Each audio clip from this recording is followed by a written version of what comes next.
Good morning, viewers, and welcome. For the last 1 month, if there is one case which has dominated the news as well as sent shockwaves across the country, it is the horrific rape and murder which took place in Kolkata. Yes, viewers, I'm talking about the Arjikar Medical College and Hospital rape case.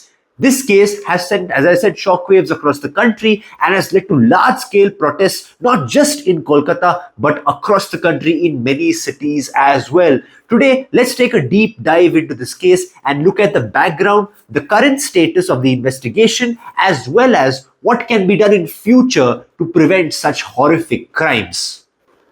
It was on August 9th that a 31-year-old PG graduate trained doctor was raped and murdered brutally in the Arjikar Medical College. The next day, the Kolkata police had arrested a person identified as Sanjay Roy in connection with the same. The reason why they arrested him was because on investigation they found a Bluetooth headphone which belonged to this very person. The news of this case, as I said, sent shockwaves across the country and led to protests in large numbers, not just in Kolkata, but in many other parts of the country as well, demanding safety for the doctors as well as protesting against the heinous crimes which were taking place against women. Interestingly, the then principal of the Arjikar Medical College, Sandeep Ghosh, had first claimed that this was a case of suicide and not a case of rape.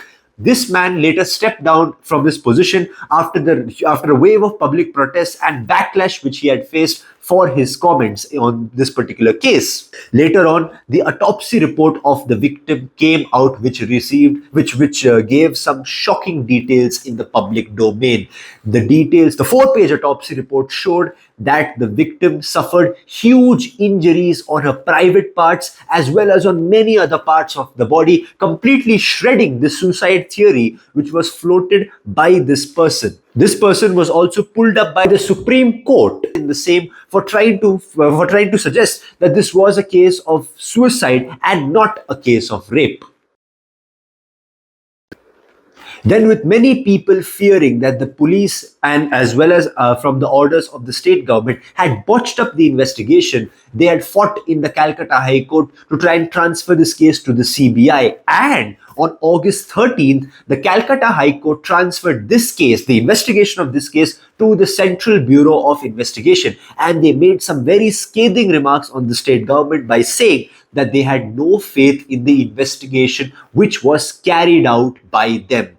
Then after that, the very next day on August 14, the main accused in this case, that is Sanjay Roy, he was again arrested, this time by the CBI. Also on the very night of August 14, just few hours before India celebrated its Independence Day, there were protests which were being held on the streets of Kolkata with the title being Reclaim the Night, viewers. These were peaceful protests mainly led by women to try and protest against the injustice which was not just committed against the person in this case, but also to highlight the overall insecurity and the injustice faced by women.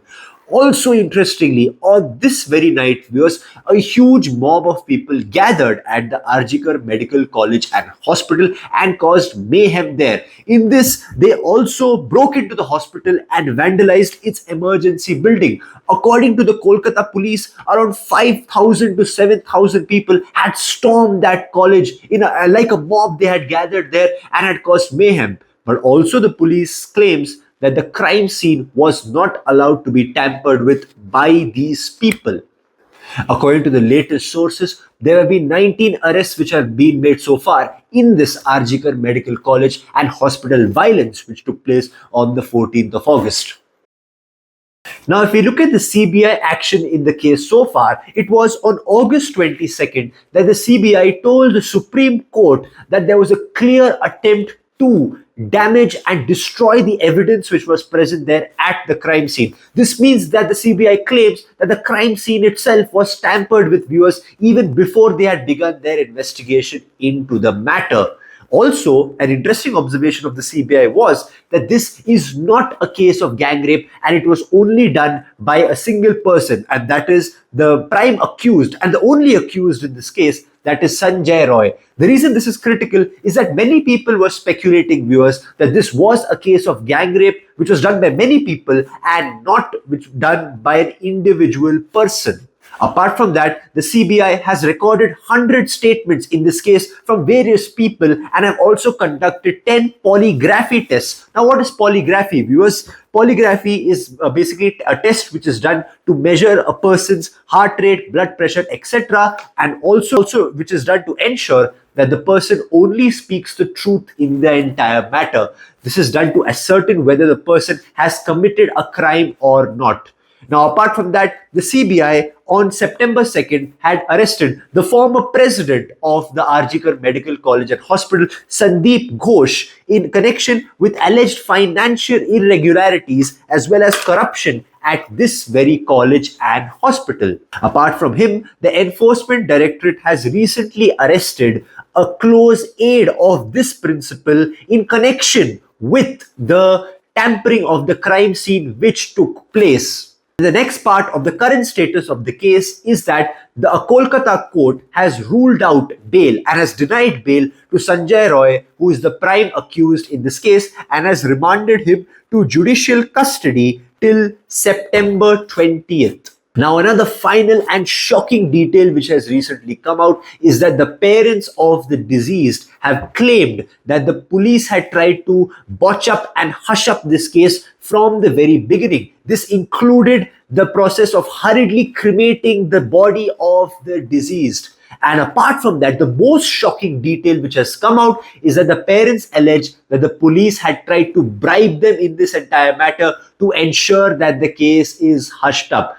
Now, this is a charge which is denied by the Kolkata police, but one thing is clear, viewers, if these allegations are to be believed, it means that there is huge questions which are facing the Kolkata police as well as the state government in terms of complicity in this entire matter to try and sabotage the evidence. The big question, if that is to be believed, is that what are the reasons why the state government and the police have tried to botch up this entire matter?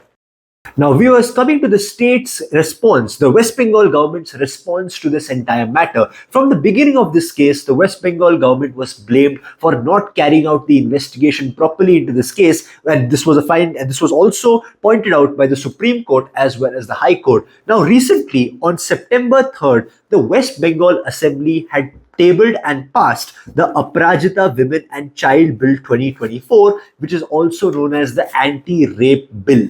This, viewers, is a response coming from the West Bengal government led by Mamata Banerjee that there will be no tolerance in their view to any of the rapists or those who commit such heinous crimes against women. This, remember, comes after a lot of public outrage in this entire matter.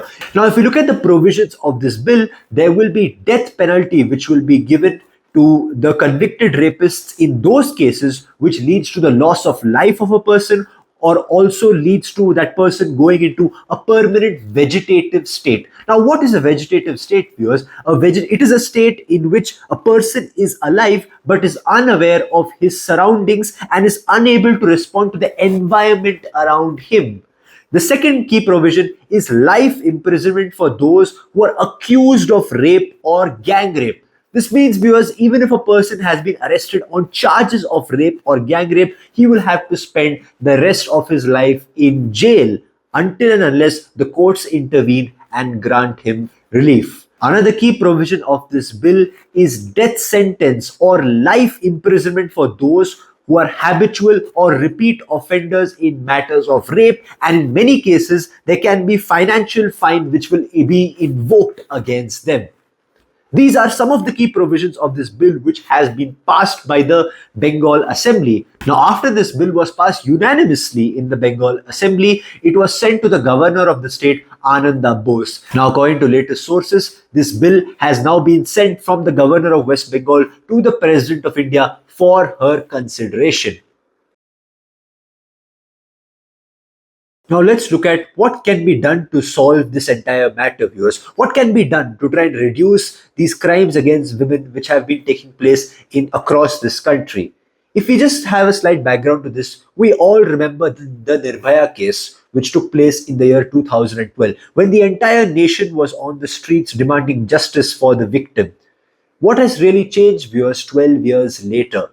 If you look at the latest NCRB data, that is data from the National Crime Records Bureau, there are on an average 100 rape cases which are reported across the country on a daily basis. This itself tells viewers that there is no real fear which is existing in the mind of such people who think that they can do, who think that they can commit such heinous crimes.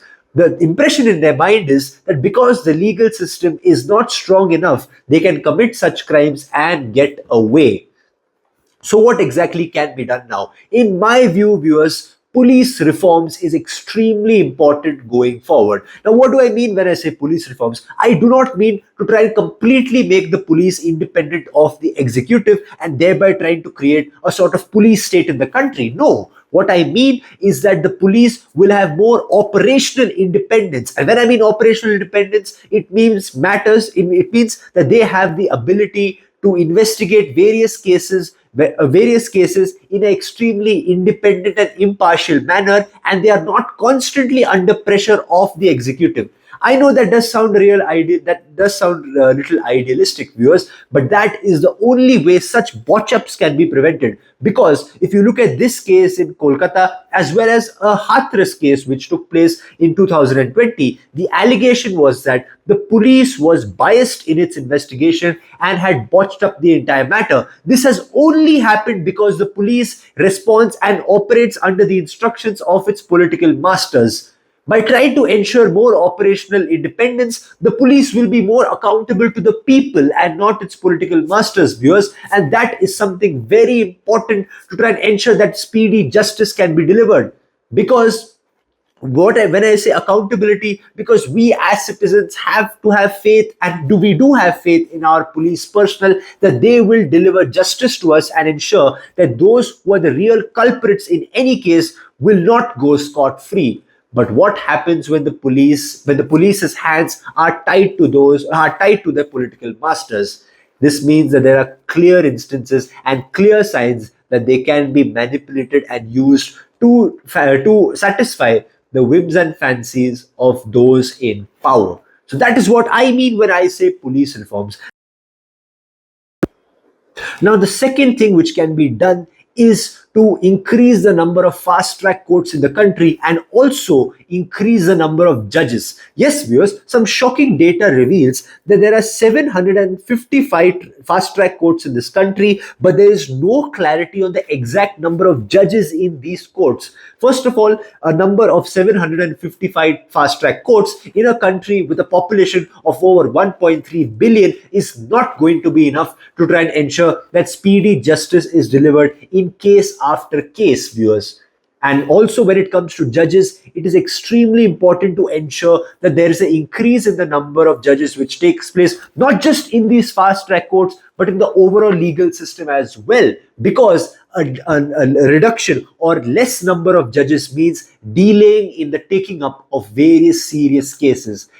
This is because less number of judges means that many serious cases and also many high profile sensitive cases will not be taken up as soon as possible, and therefore justice is delayed. And justice delayed, viewers, is justice denied. That is in the words of the courts itself. That is why it is imperative that the number of judges increase. I can only quote what was said by the great historian Martin Luther King, that injustice anywhere is a threat to justice everywhere.